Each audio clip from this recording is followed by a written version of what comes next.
Deixa eu ver, cara, agora.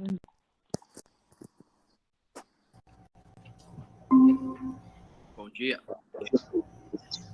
Boa noite. Boa noite. Temos já boa uma noite, plateia. presidente. Boa noite a todos. Boa noite. Tudo paz?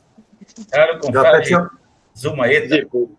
Alô, eu até tinha passei um zap para você, presidente. Já tinha solicitado e estava rodando, nada. Eu digo, Tá. Na verdade, contamos com a colaboração técnica de meu sobrinho Eliel, né?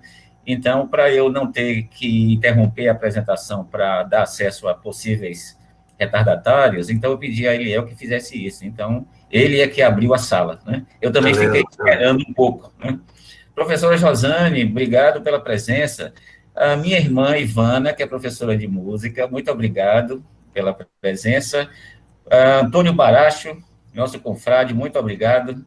Professora e psicóloga Isabela, Iris Brito, professora também, Emir, estudante de fonoaudiologia, Aécio Segundo, estudante de enfermagem, Isis Brito, minha esposa, Edilza, minha prima, muito obrigado pela presença.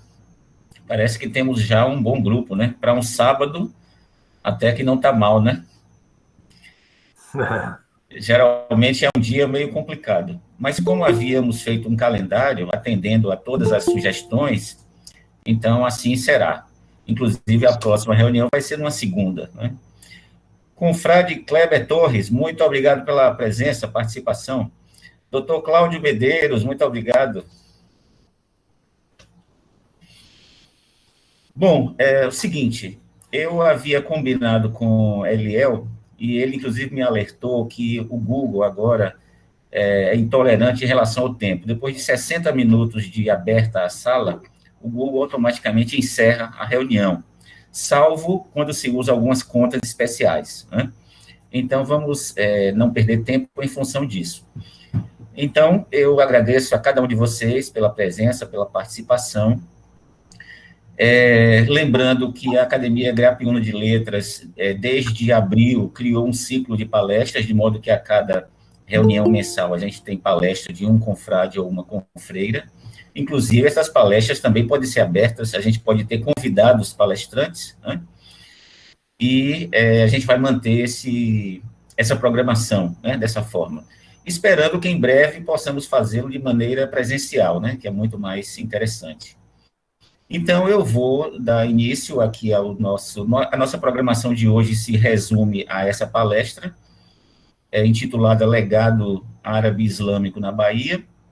Então, eu vou, sem mais delongas, começar aqui a apresentação para que a gente tenha, ao final, um tempo para discutir, fazer perguntas, trocar algumas ideias, né? Então, vamos lá. Vocês vão me confirmar daqui a um minuto se visualizam um slide, PowerPoint. Podemos ver. Ok. Conseguimos. Sim? Então, estamos visualizando. Eu estou visualizando. Todo mundo visualiza? Sim. Sim. Ok. Eu vou pedir a vocês a gentileza de fechar os microfones para que não haja nenhuma interferência, mas ao final, quando formos discutir, que vocês reabram os microfones e usem também aquele aceno pedindo a palavra, né? Porque aí fica mais fácil para identificar. Bom, o que temos aqui é uma fotografia. Essa fotografia, visivelmente, parece ser um edifício arquitetado dentro da cultura árabe islâmica, né? Inclusive, dá para ver ali alguns escritos em árabe, ali na parte superior. Só que, ao contrário das famosas construções árabes, mesquitas que a gente vê por aí, mundo afora, esta é aqui na Bahia. É a Igreja Nossa Senhora da Conceição da Lapinha, né? Construída no século XVIII. E aí fica aquela história, é um templo cristão ou é uma mesquita? O interior desse templo também tem inscrições em árabes. E essa aqui, por exemplo, fala, esta é a casa de Deus, este é o portão do céu, em árabe. O interior, por várias fotografias que você encontra na internet, mostra um forte apelo à estética islâmica, né? E, durante muito tempo, se pensou se tratar de uma igreja, mais um templo cristão na Bahia, mas vários grupos e comitivas que vieram do Oriente Médio para Salvador consideraram a Igreja da Lapinha não como um templo cristão, mas sim uma mesquita original islâmica. E aí a gente vai ver de onde vem essa história toda, né?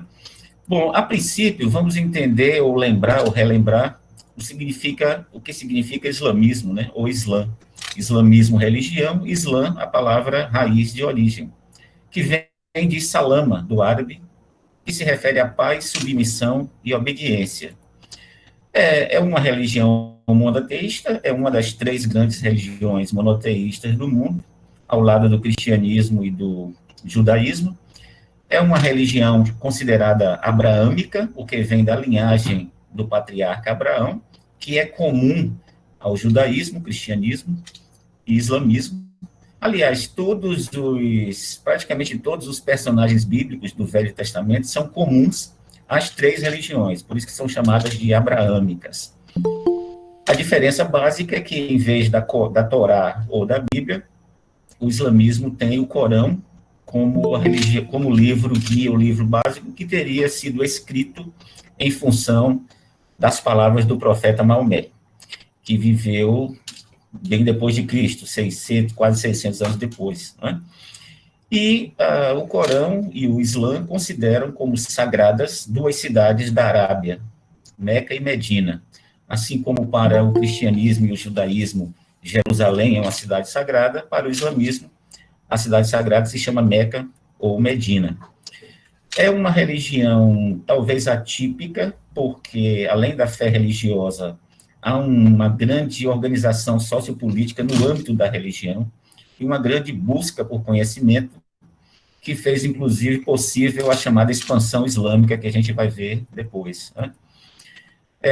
Os 5 pilares do islamismo são a peregrinação a Meca, pelo menos uma vez na vida o fiel deve ir a Meca, o jejum, a caridade, entenda-se, doação de esmolas, as orações, que são 5 ao dia, e a profissão pública de fé, declarar publicamente que o indivíduo é muçulmano que crê em Alá. É uma religião grande, numericamente, quase 1/4 da população do planeta professa a fé islâmica, e esse é o símbolo maior do islamismo, que representa a dignidade, a soberania e a renovação da vida e da natureza. Já que o tema é legado árabe e islâmico, vamos relembrar também o que é árabe, né? É basicamente um grupo étnico e linguístico de origem semita, do personagem Sem, que é comum à Bíblia e à Torá. E são povos oriundos da África, Península Arábica e Oriente Médio como um todo, né? Outros grupos semitas, além de árabes, são arameus, assírios, acádios, hebreus, e mais ou menos uns 10 outros. Por sua vez, as línguas semitas também são muitas. Além do árabe, amárico, que é a língua falada na Etiópia, o aramaico, que, segundo a tradição cristã e os exegetas cristãos entendem, era a língua falada por Jesus Cristo, o hebraico, maltês e talvez umas 10 outras. Então, quem quiser estudar árabe, quem quiser estudar amárico, ou quem quiser estudar o hebraico, eu desejo boa sorte. Aliás, eu também desejo boa noite, que é o que está escrito aqui nessas 3 línguas. Boa noite. Pegando um pouquinho de ajuda do nosso grande sociólogo jamaicano, Stuart Hall, vamos entender legado cultural como isso que a gente já sabe, né? Um conjunto de manifestações, fazeres, tecnologias, costumes, etc., que formam a identidade de um povo. E isso pode ser legado a gerações futuras e pode ser legado a outros povos de outros países também, né? Bom, por que eu falei que o islamismo é uma religião voltada para o conhecimento e busca do conhecimento? O islamismo gerou um impacto muito positivo no primeiro momento na Arábia, porque unificou o país, que era politeísta, e essa expansão do mundo árabe se deu basicamente por causa de tecnologias que foram absorvidas e desenvolvidas no mundo árabe islâmico. O fabrico de pólvora e papel significa armas, significa poder das armas e poder da comunicação. Isso foi fruto de intercâmbio com a China e com a Índia. A Península Arábica sempre teve uma relação comercial e um intercâmbio cultural muito forte com a Índia e a China. Como são povos do deserto, aprenderam cedo como captar e distribuir água. Desenvolveram uma medicina extremamente eficiente para a Idade Média, muito mais do que a que era praticada na Europa e na Ásia como um todo, e mesmo na África. Em função do princípio islâmico de que o fiel deve conhecer as escrituras sagradas, o ensino do árabe se tornou muito forte, e todo muçulmano no mundo inteiro, hoje em dia, sabe escrever e ler em árabe. Assim como também o protestantismo histórico, a partir da Reforma, teve esse viés de educação para que as pessoas aprendessem a ler a Bíblia, enquanto que o cristianismo tradicional católico não divulgava as escrituras. Então, é algo semelhante ao que aconteceu no mundo islâmico. Geografia e cartografia foram desenvolvidas com muita eficácia no mundo árabe. Primeiro, porque era preciso saber a localização das cidades sagradas para fazer as orações voltadas para Meca e Medina. Segundo, porque a construção civil, a construção religiosa das mesquitas, tinha que seguir certos princípios prescritos no livro sagrado, como, por exemplo, ter à frente a porta voltada para Meca. Isso gerou uma série de estudos do mundo árabe, né? A agricultura, pecuária e arquitetura dispensa comentários. A matemática, em função da parceria com a Índia, os árabes desenvolveram uma matemática que revolucionou o mundo. Todos nós, na escola, já estudamos alguma coisa sobre algarismos arábicos ou indo-arábicos, que tornaram a matemática muito mais eficiente do que seria aquela que utilizava algarismos romanos. Não dava para fazer muita conta com aqueles algarismos romanos com as letras, mas esses números árabes de 1 a 10 permitiram uma grande expansão da matemática, porque possibilitam combinações infinitas, possibilidades infinitas. E isso gerou um efeito positivo no comércio também, né? E na navegação. Os estudos de astrologia, que viraram depois astronomia, foram revolucionários. Quando eu falo que o Islã é uma religião do conhecimento, sobretudo a partir da expansão na Idade Média, a gente tem como evidência isso aqui. As 3 primeiras universidades do mundo não foram na Europa, foram na África. Marrocos, Egito e Mali, em função dessa expansão islâmica. Esse conhecimento começou a ser acumulado e processado dentro das universidades. Inclusive, é interessante que essas 3 universidades foram fundadas por mulheres muçulmanas. Elas se dedicaram ao ensino e ao estudo e à pesquisa e viraram 3 universidades referenciais. A Europa só teria a sua primeira universidade 300 anos depois, que é a Universidade de Bolonha, na Itália. Mas, se você acessar o Google, universidades antigas, etc., só vai aparecer a Europa, na maioria dos casos. Então, é preciso pesquisar com um pouquinho mais de filtro para você chegar a outras versões não eurocentristas. Os reinos africanos islamizados, na Idade Média, eram muito prósperos e muito poderosos. A gente pega o exemplo de Mali, que fica na África Ocidental. Mali era um reino riquíssimo em ouro, riquíssimo militarmente e culturalmente. Infelizmente, no século XIX, Mali foi dominado pela França, e toda essa riqueza foi parar no Museu do Louvre. Mas, voltando para a Idade Média, a gente tem um caso interessante, que é do emir, inclusive na plateia temos um emir também, Emir Apolônio, meu sobrinho, herdou o nome do avô, Apolônio, e terminou já nascendo assim, sem muita modéstia, né? Ele já nasceu emir, né? Então, Mansa Musa foi o 10º emir, ou 10º imperador de Mali. Ele era tão rico que, na sua peregrinação a Meca, em 1324, ele, como bom muçulmano, foi a Meca com uma comitiva de 60 mil pessoas, sendo 12 mil servos, 500 esposas, 80 camelos, cada um com 300 quilos de ouro em pó. Quem gosta de matemática, faça as contas aí para ver a quantidade de ouro que ele tinha. Eu só sei que economistas contemporâneos já fizeram tudo para saber, nos dias de hoje, qual seria a fortuna de Mansa Musa, e chegaram à conclusão que, no mínimo, ele teria 3 trilhões de dólares. Ninguém ainda chegou a esse patamar, nem Bill Gates e nem o dono da Amazon, ninguém chegou a 3 trilhões, por enquanto. Então, ao longo da história, Mansa Musa, emir de Mali, continua sendo o homem mais rico do mundo. Essa é uma representação dele, já que não havia fotografia na época, né? Fotografia do século XIX. Bom, a gente tem aqui uma representação da expansão islâmica. À esquerda para a África, depois subindo para a Europa, à direita, Ásia. Então, foi uma expansão extremamente rápida e saiu dominando esses povos todos. Inclusive, havia muitos motivos para essa expansão, como o comércio de especiarias, em parceria com China e Índia, havia crescido consideravelmente. Então, muitas rotas comerciais foram dominadas pelos árabes islâmicos e quiseram buscar novas rotas para expandir ainda mais o comércio. E aí, como a Arábia sempre foi uma terra árida, a expansão também objetivava a busca de terras agricultáveis. Isso virou uma política extensionista, expansionista e unificadora e nacionalista, de modo que a difusão da fé islâmica com as rotas comerciais. Então, o islamismo rapidamente se expandiu para os 4 cantos. A Europa, na época, ao contrário, era extremamente atrasada, extremamente subdesenvolvida.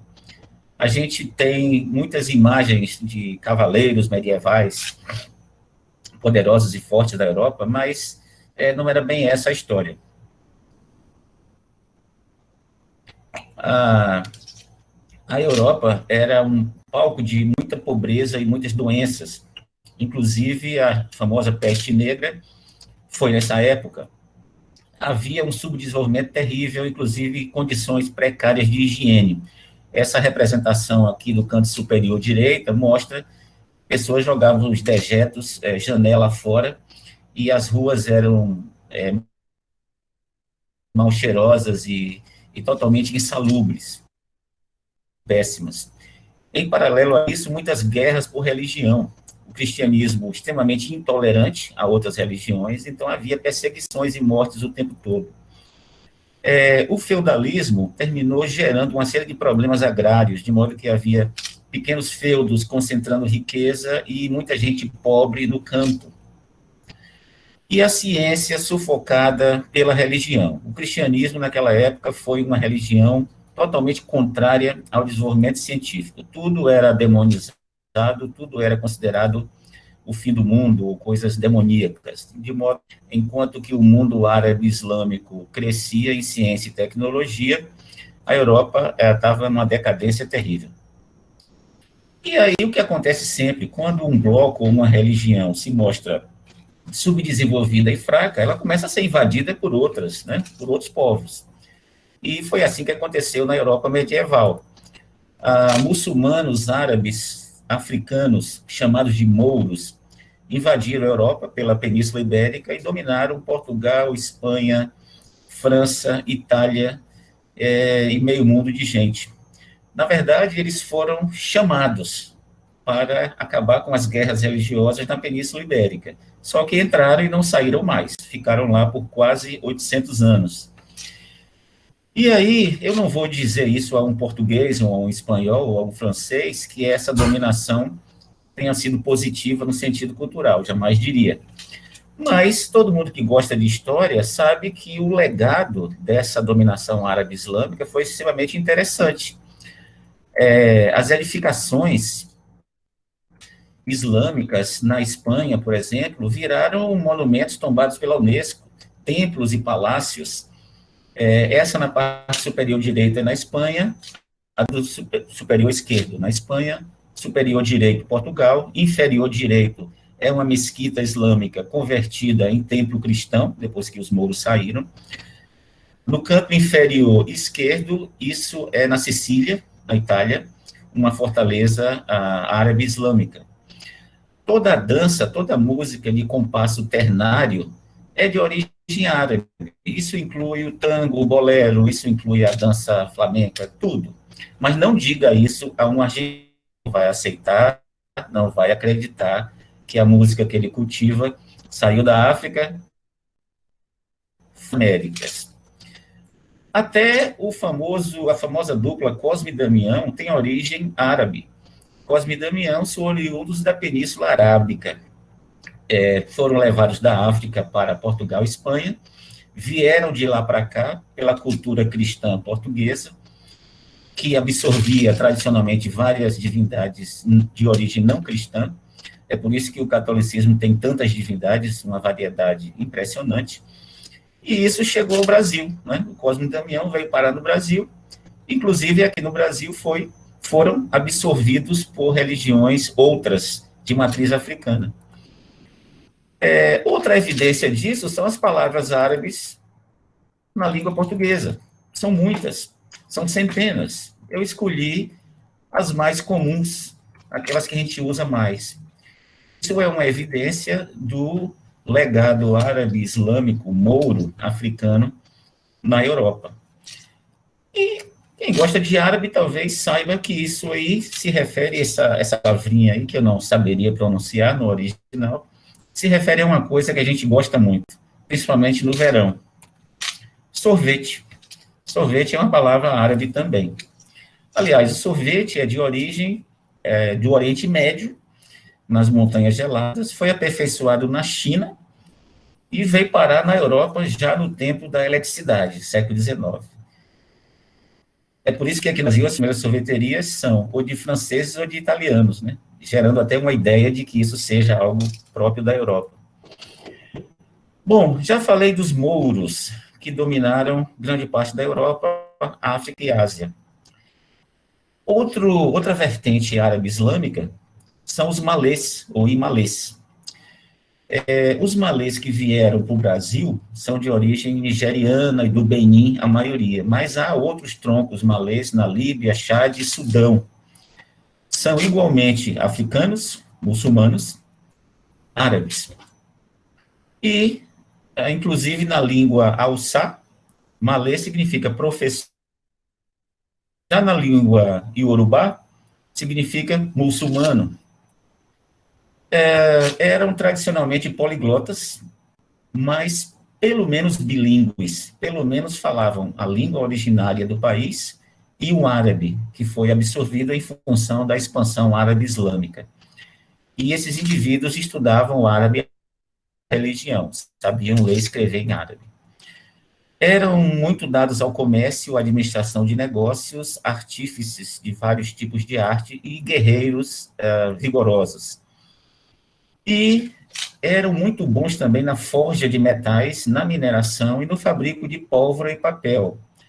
Na época, falar em forja de metais significava confecção de armas poderosas. Inclusive, as espadas árabes, até hoje, são terríveis. Elas têm um design que corta tudo por dentro, né? O indivíduo morre. Essa é uma representação de um guerreiro malê. E, de repente, o que é que acontece? A história dá muitas voltas, né? O professor Zumaeta, que é professor de história, sabe disso. Quem é dominado hoje pode ser dominador amanhã e vice-versa. Países que já foram belicosos, militarmente muito poderosos, hoje são irrelevantes nesse aspecto, e países que nem existiam, na Idade Média, por exemplo, hoje são belicosos. Então, o que aconteceu? As guerras entre as cidades-estado na África terminaram gerando comércio de prisioneiros de guerra, pessoas que eram vendidas, até porque a estratégia era, para acabar com o inimigo, ceifar as lideranças desse inimigo, liderança militar, liderança religiosa, todo tipo de liderança, e, resultado, isso terminou forjando o que a gente veio chamar depois de diáspora africana, o africano sendo espalhado para várias partes do mundo, principalmente através do chamado tráfico do Atlântico, ou tráfico atlântico, que veio resultar em africanos em modelos econômicos escravistas nas Américas. No caso do Brasil, muitos dos escravizados eram de origem malê e vieram parar aqui na Bahia. Bom, essas são fotografias reais, verdadeiras, do século XIX, de escravizados malês na Bahia. O fotógrafo alemão, eu não sei pronunciar o nome, foi um dos principais a registrar ainda a coisa chamada escravidão no Brasil. Ou seja, a fotografia do século XIX ainda alcançou a escravidão em várias partes do mundo, sobretudo aqui nas Américas, né? Eu chamo a atenção para as vestes. Aqui à minha direita, no canto inferior, trajes muçulmanos tradicionais, também chamados de abadás, né? O abadá. E os amuletos eram muito comuns, pequenas anotações em árabe que eram penduradas com versículos do Corão, né?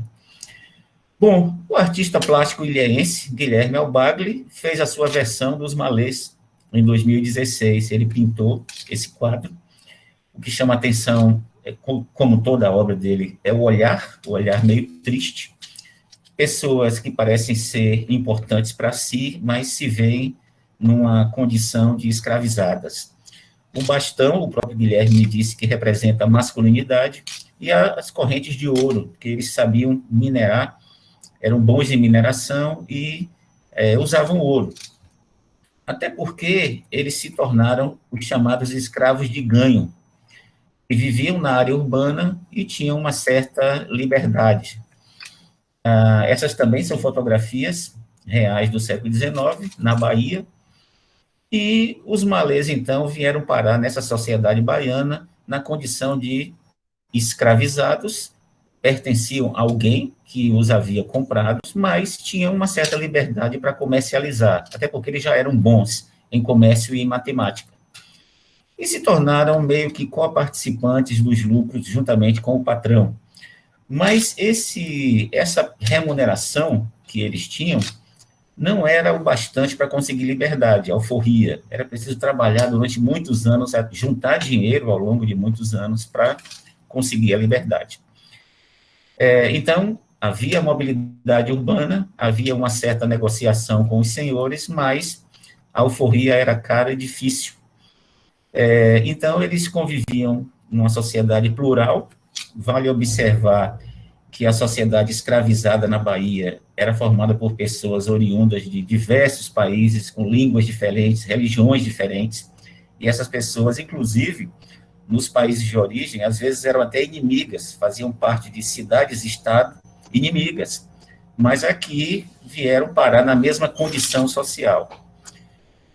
Se havia uma pseudo-liberdade ou uma comparativa liberdade, havia também abuso sexual, torturas e todo tipo de privação que todo escravizado sofria. E isso gerou também muita revolta, até porque o que era mais sagrado para o muçulmano, ele não podia praticar às claras, né, porque o Código Penal de 1830 permitia somente a religião do Estado, ou seja, cristianismo. O que não era cristianismo era proibido. Inclusive, essa proibição perdurou até os anos de 1970, no século XX, quando somente, então, o culto afro-brasileiro foi descriminalizado, embora tenha sido sempre praticado de forma clandestina. Bom, Stuart Hall fala que identidade é aquilo que você sabe ou pensa de si próprio, e imagem é aquilo que a sociedade percebe de você. Então, é interessante observar que os senhores, a população branca, dona de terra e de escravos, achava que os malês eram metidos, altivos, boçais, e os malês achavam os brancos fedidos, grosseiros, infiéis, opressores.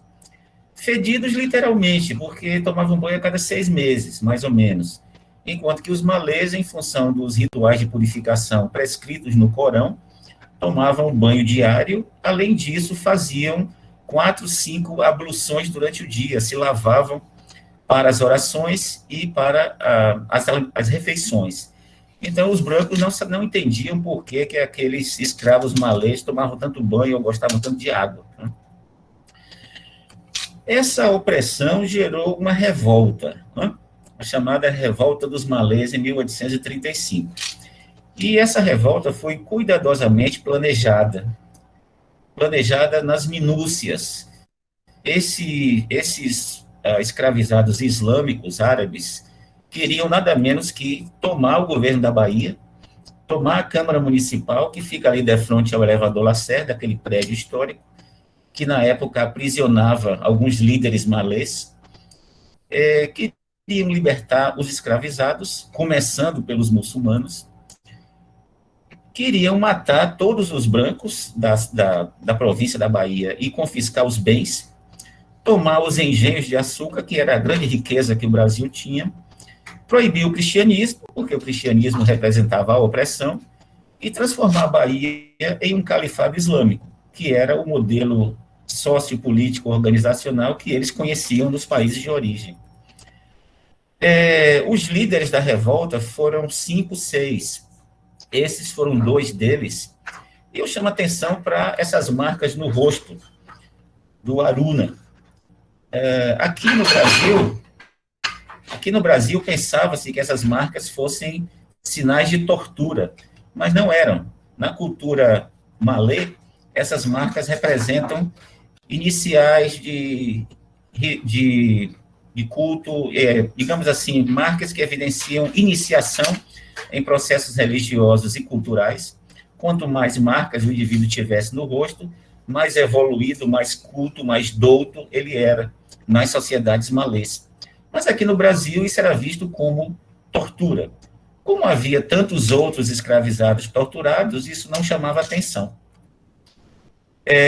2 outros, com nomes já ocidentalizados, né, João de Deus e Manuel Faustino, que eram os nomes dos senhores, e uma mulher, que foi importantíssima nesse levante, chamada Luísa Marim, que, por sinal, deu à luz um filho chamado Luiz Gama, que foi um grande abolicionista, foi um rábula que, pelo seu talento, libertou centenas de escravos. Inclusive, Luiz Gama é um dos nossos patronos da Academia Gratuita de Letras.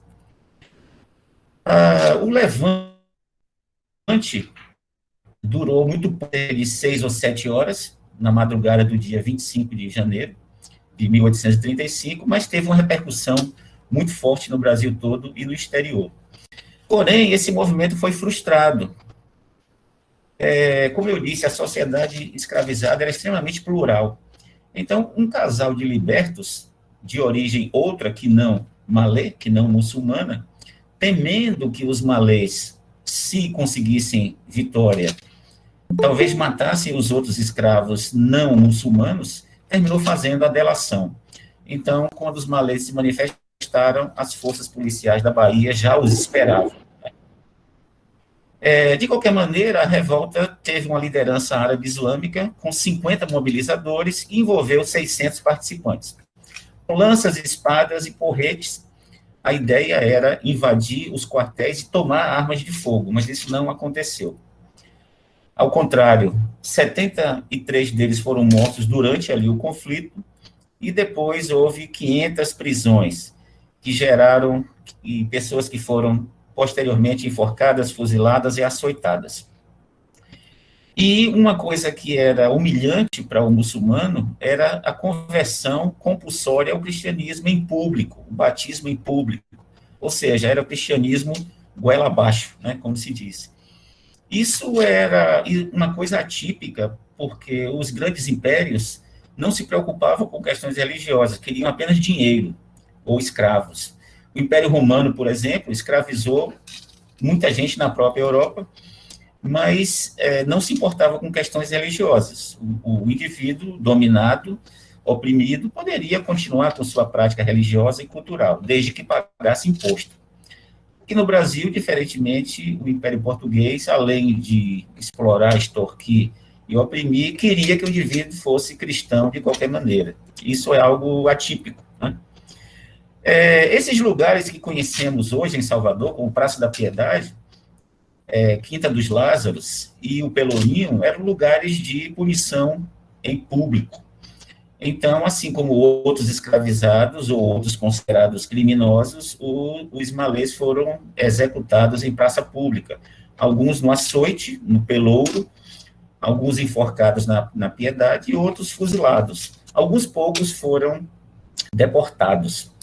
Quando a gente fala açoite no século XXI, a gente não tem noção do que era o açoite na época. O açoite era uma arma mortal, na ponta tinha metais, ossos, pequenas pedras, então o estrago que se fazia no indivíduo era grande. O indivíduo poderia, inclusive, morrer no açoite. Como resultado dessa revolta, as autoridades baianas e brasileiras passaram a ter uma atenção redobrada com escravizados que fossem muçulmanos. O muçulmano ganhou fama de violento, rebelde, e muitos dos bens islâmicos, antes ignorados, passaram a ser confiscados. Patuás, ou equivalentes a patuás, pequenos amuletos, tudo isso foi confiscado. Inclusive, como as forças policiais não sabiam nada em árabe, confiscava-se qualquer coisa que não tivesse cara de cristianismo, digamos assim, né?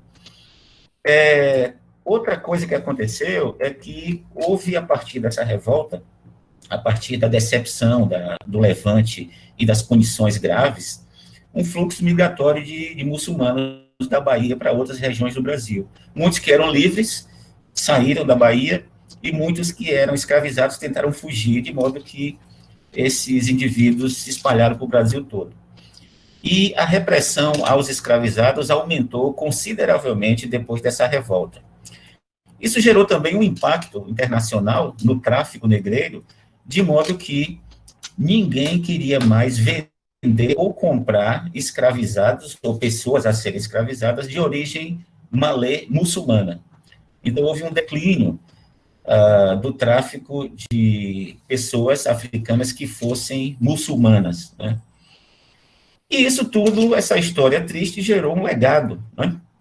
Um legado bem óbvio, bem presente aqui na Bahia, são as vestes brancas na sexta-feira, né?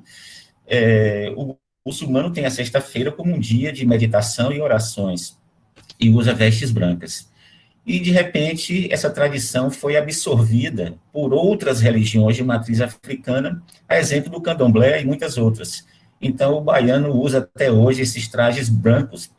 Inclusive, pessoas que não são religiosas, às vezes por uma tradição familiar, usam trajes brancos na sexta-feira. Os abadás e turbantes malês islâmicos passaram a ser extremamente populares aqui na Bahia. O turbante representa algo que honra a mulher, que ornamenta. E os abadás, que eram trajes de guerra, aqueles trajes islâmicos, passaram a ser trajes carnavalescos. A diferença é que o abadá, principalmente feminino, vem ao longo do tempo diminuindo de tamanho, né?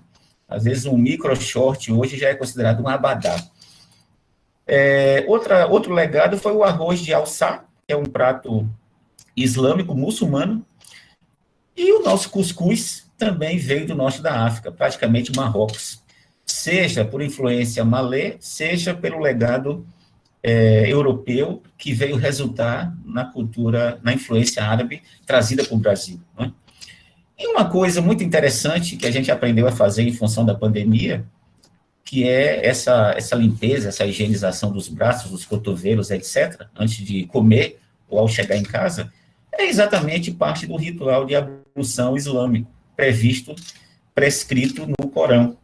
Todo muçulmano, conforme eu disse, tem essa higienização várias vezes ao dia, antes das orações e antes das refeições. Bom, como é seu nome? É o que a pergunta faz ali. Esses nomes todos também são de origem árabe islâmica, moura, que vieram parar no Brasil. Então, temos realmente uma quantidade grande de palavras árabes na língua portuguesa. Nomes comuns de amigos nossos e amigas do dia a dia são também nomes árabes. Se você é amigo de alguma Soraya, diga que o nome dela representa algo muito interessante, ela é luminosa, brilhante. Mas se você tem uma amiga chamada Laila, por exemplo, e for branca, é melhor não dizer que o nome dela significa escura como a noite, talvez ela não goste. Mas são nomes árabes espalhados em toda a língua portuguesa. Né? Salvador tem um bairro chamado Mouraria. Mouraria faz referência aos mouros. Inclusive, inicialmente, no século XVIII e XIX, foi um bairro ocupado por ciganos, mouros e ciganos. Vale lembrar que cigano em inglês é Egyptian, que faz referência a Egyptian, que é o adjetivo pátrio egípcio. Né? A Bahia tem um centro cultural islâmico desde 1994, que é dirigido pelo Sheikh Abdul, que é nigeriano. Ele veio para a Bahia com a função de levantar toda a história dos malês e levantar um acervo, uma memória sobre os malês, que são representaram a primeira célula islâmica no Brasil. Ali está o Sheikh, na mesquita que fica no bairro de Nazaré, e a Bahia tem quase 1.000 muçulmanos hoje, e o Brasil tem mais ou menos 1,5 milhão. A Universidade Federal da Bahia, por sua vez, criou um centro de estudos afro-orientais, onde se estuda árabe e iorubá como línguas estrangeiras. Então, a UFBA, além de línguas estrangeiras ligadas a departamentos de letras, né, como francês, inglês, espanhol, etc., tem também o árabe e iorubá como línguas estrangeiras. Salvador tem também um jardim chamado de Alá. E em 2018, uma comitiva árabe islâmica que veio para a Bahia, né, trouxe aqui o embaixador de Mali, o da Mauritânia e do Togo, e uma leva de pesquisadores e estudiosos de cultura árabe islâmica. Esse grupo visitou o Centro Cultural, visitou o Museu Casa do Benin e declarou a Mesquita da Lapinha como sendo uma autêntica, legítima mesquita islâmica na Bahia, do século XVIII. Eu me baseei nesse livro, que eu recomendo leitura. João José Reis é professor da Universidade Federal da Bahia, ele é o papa no assunto Levante dos Malês e cultura malê na Bahia. Peguei muita coisa sobre princípios islâmicos através do livro de Sardi Neto. Esse livrinho publicado pela UFBA também é muito interessante, que narra as ruas de Salvador, a história de cada lugar. Eu peguei alguma coisa da expansão árabe islâmica, que tem uma literatura farta, né, através de Ricardo Costa, Stuart Hall, que eu já mencionei, e eu recomendo também fortemente que vocês assistam esse documentário, videodocumentário de 2005, chamado Quando os Mouros Dominaram a Europa. Tem uma versão em inglês e uma versão em árabe, mas não se desesperem porque tem legenda em português, né? Aqui é em inglês, tem legenda em português. É muito interessante. E, para terminar, eu agradeço muitíssimo a vocês pela atenção. Inclusive, é o que está escrito aqui. Obrigado pela atenção. Eu fiz esse bate-papo meio corrido, né? E só eu falei, na verdade, justamente para a gente ter um tempinho, né? E, felizmente, a gente tem um tempinho ali antes que o Google bote a gente para fora da sala, né? Então, eu gostaria que... Eu não sei se eu vou conseguir visualizar todo mundo, mas eu queria que quem desejar, brevemente, fazer perguntas ou comentários. Eu confesso que, se eu não souber responder, eu vou dizer não sei, não tem problema nenhum. Qualquer coisa eu digo não sei, pergunte a Zumaeta, que é professor de História. Que responsabilidade. Pode falar, presidente. Pode falar, presidente. Pois não. Não, já está aberta? Já está aberto. Pois não, pode falar. Eu parabenizá-lo de novo, né? Acho que a academia está conseguindo manter um nível elevadíssimo, né, nas apresentações, precisas, concisas, sem firulas e, ao mesmo tempo, com grande conteúdo. Isso é fantástico. Isso enobrece a gente e deixa a gente orgulhoso dessa participação. Ali se você pudesse, por favor, presidente, ali no slide do mapa, tem uma coisa que eu gostaria de falar, um comentário em cima.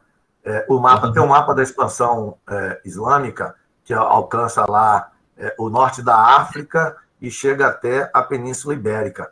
E como resultado disso, se não for possível, deixa, não tem problema, estou falando aqui. Como resultado disso, os ibéricos, né, eles não tinham a dificuldade para alcançar as tais especiarias do Oriente, pelo Mediterrâneo era complicado para eles por conta do controle dos italianos no mar Mediterrâneo, certo? O norte, a Península Arábica, em função das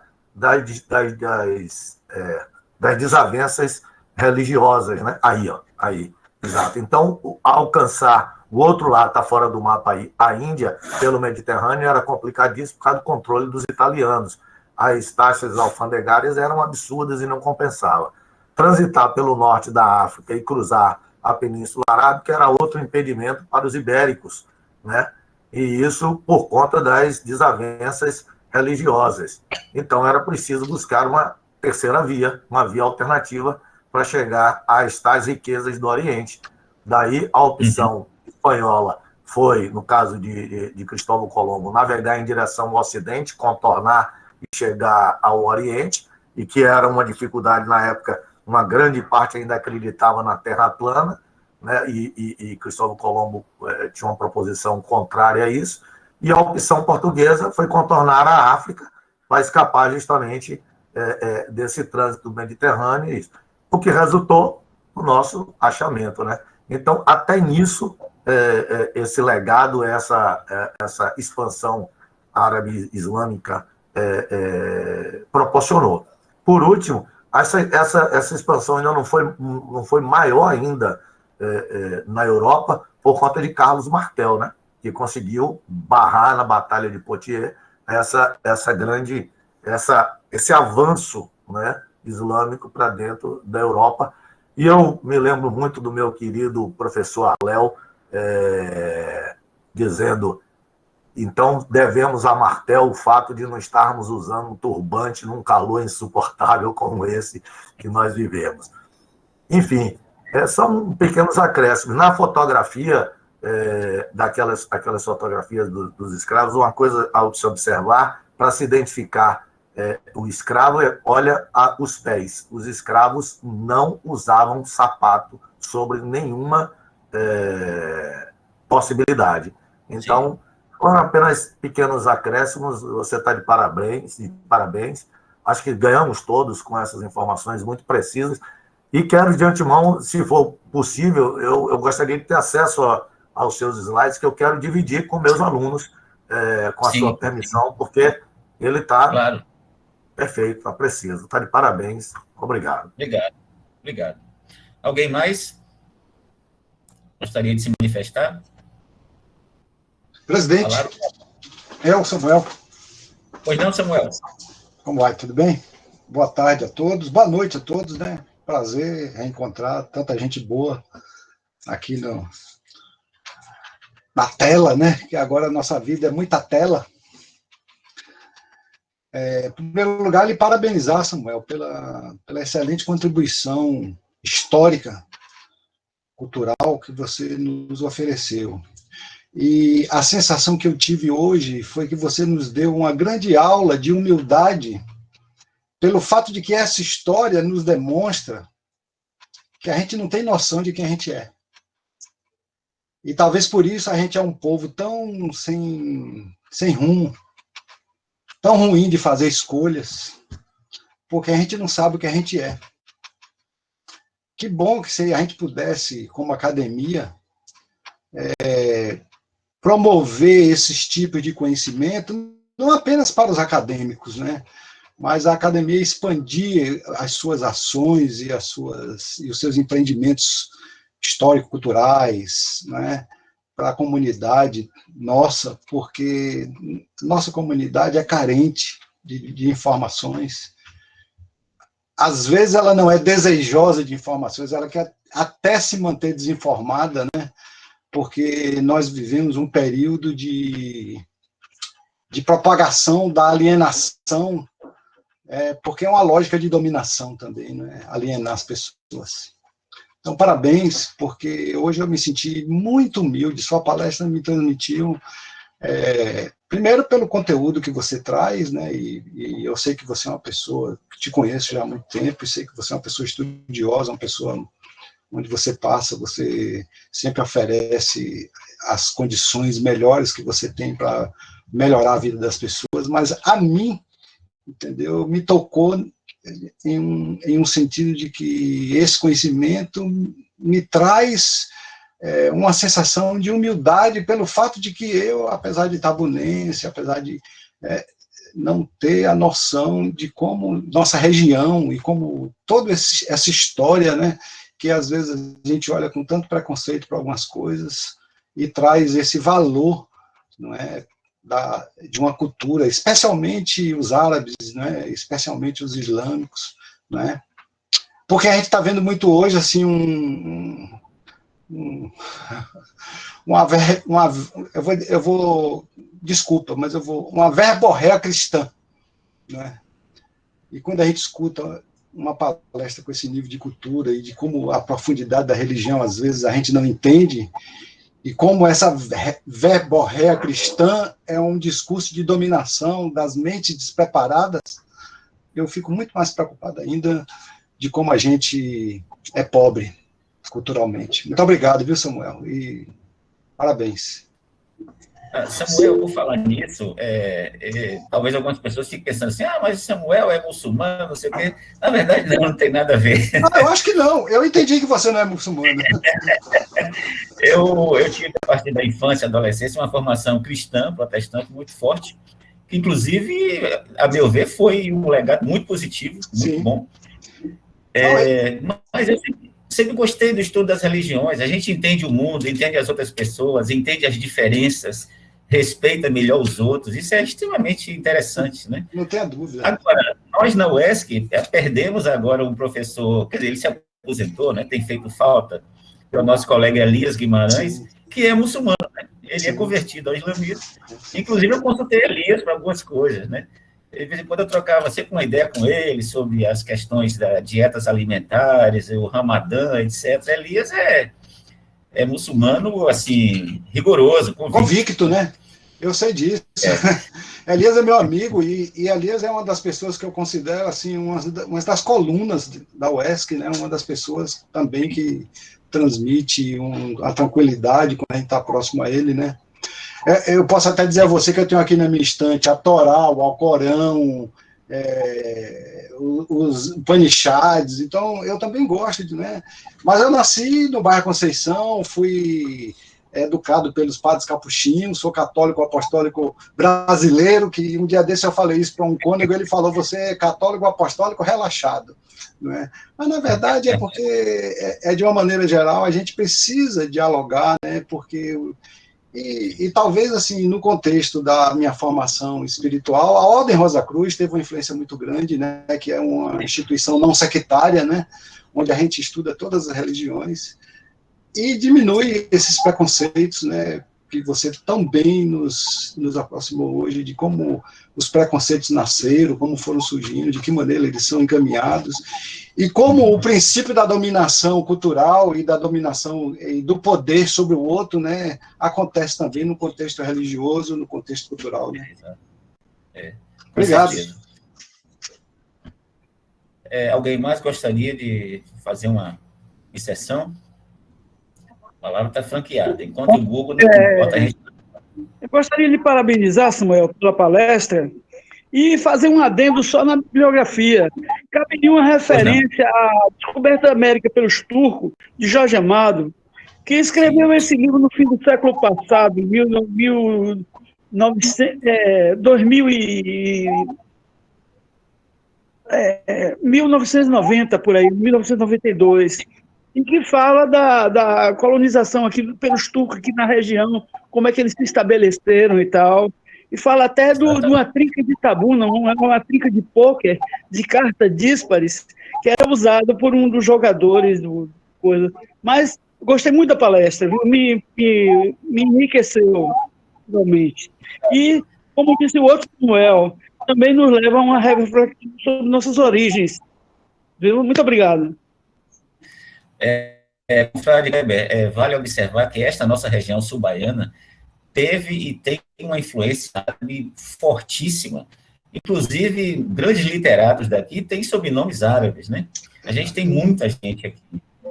Na UESC temos uma colega, Maria Luísa Malu, que é pesquisadora desse assunto. Ela trabalha com essas pesquisas, inclusive a dissertação de mestrado dela foi o quibe no tabuleiro da baiana, né? Ela trabalha esses temas com muita propriedade. E a gente tem aqui a culinária toda, essa influência grande, né? Os mascates que viraram grandes comerciantes, viraram depois cacauicultores, né? Sobrenome árabe para todo lado aqui nessa região nossa, né? Samuel está chamando atenção para a chamada, viu? 5 minutos. 5 minutos. Mas vamos falar até a gente ser expulso. Isso, mas pode fazer o seguinte, olha, se a gente quiser continuar, para a chamada, você abre uma nova sala, entendeu? E a gente retoma, se for o caso. Samuel, eu prefiro manter, inclusive foi uma sugestão do nosso confrade Versil. Versil é o homem multimídia, assessoria de comunicação. O Versil fala assim que reunião online passou de 1 hora, não serve mais, cansa todo mundo e tal. Então, vamos manter a nossa tradição, não árabe islâmica, mas da Adral, no formato de 1 hora, que tem dado certo, tem sido bom assim, né? Mas obrigado pela sugestão. Alguém mais gostaria? Eu vou pedir licença aqui outra vez, presidente, para fazer uma lembrança também, durante a fala do seu xará, Samuel, que falou com propriedade essa questão da humildade, né? Que realmente foi um aspecto bem salientado. Mas Maomé teria tido aquele encontro com o anjo Gabriel, né? E a partir das recitações do anjo se configurou o Corão, né?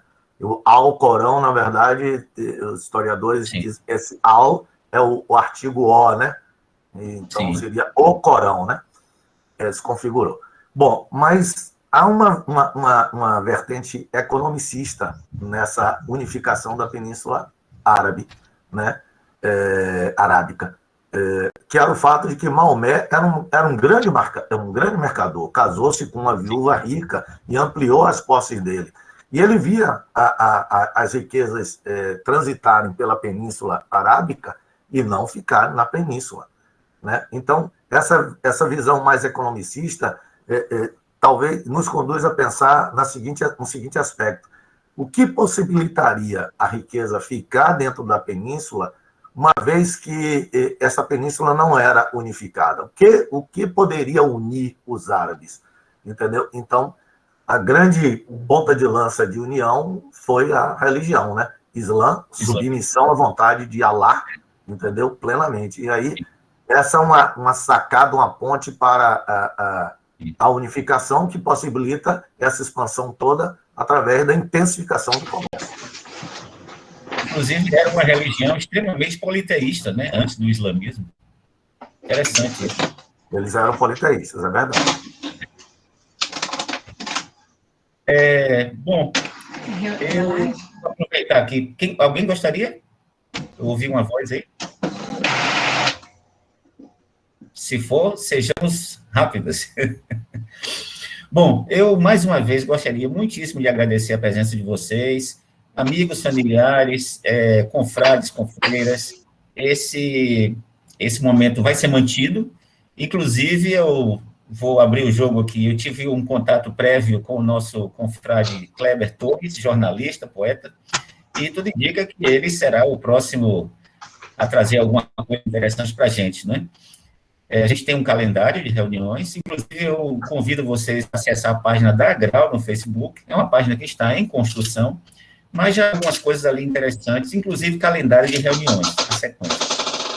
A nossa próxima reunião será numa segunda-feira, me parece.